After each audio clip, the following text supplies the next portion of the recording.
തേ തി ഇതെവിടെ ഉപയോഗിക്കും നമ്മൾ ഹിന്ദിയിൽ? അറിയാം അല്ലെ? കഴിഞ്ഞു പോയ കാര്യങ്ങൾ പറയുമ്പോൾ പാസ്റ്റിലെ കാര്യങ്ങളിൽ ആ ഒരു സെന്റൻസിന്റെ കൂടെയാണ് തായും തേയും തീയും നമ്മൾ ഹിന്ദിയിൽ യൂസ് ചെയ്യുന്നത് അല്ലെ? അപ്പൊ ഇതിനർത്ഥം എന്താണ്? ആയിരുന്നു എന്ന് പറയാനായിട്ട് അല്ലെ? ഇപ്പൊ പോയിരുന്നു, വന്നിരുന്നു, കഴിച്ചിരുന്നു എന്നൊക്കെ പറയാനായിട്ടാണ് നമ്മൾ ഈ ഒരു വാക്ക് ഉപയോഗിക്കുന്നത് അല്ലെ?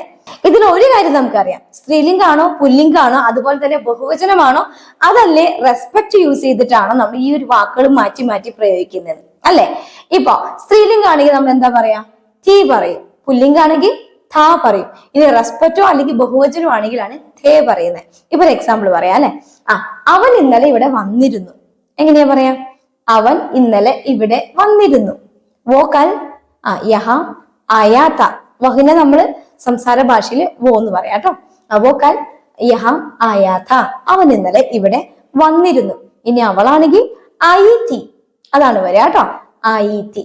ഇനി അവർ ഇന്നലെ ഇവിടെ വന്നിരുന്നു എന്നാണെങ്കിലോ അവർ വേ കൽ യഹാ ആയേ തി. വേ കൽ യഹാ ആയേ തി. അവർ ഇന്നലെ ഇവിടെ വന്നിരുന്നു. നിങ്ങൾക്ക് ക്ലിയർ ആയോ? ഇനി ഇപ്പൊ നമ്മൾ റെസ്പെക്ട് ചെയ്ത് പറയുകയാണെങ്കിൽ ഇപ്പൊ നമ്മുടെ പപ്പ എന്റെ പപ്പ ഇന്നലെ ഇവിടെ വന്നിരുന്നു എന്ന് പറയാണ്. എന്റെ പപ്പ ഇന്നലെ ഇവിടെ വന്നിരുന്നു. എങ്ങനെയാ പറയാ?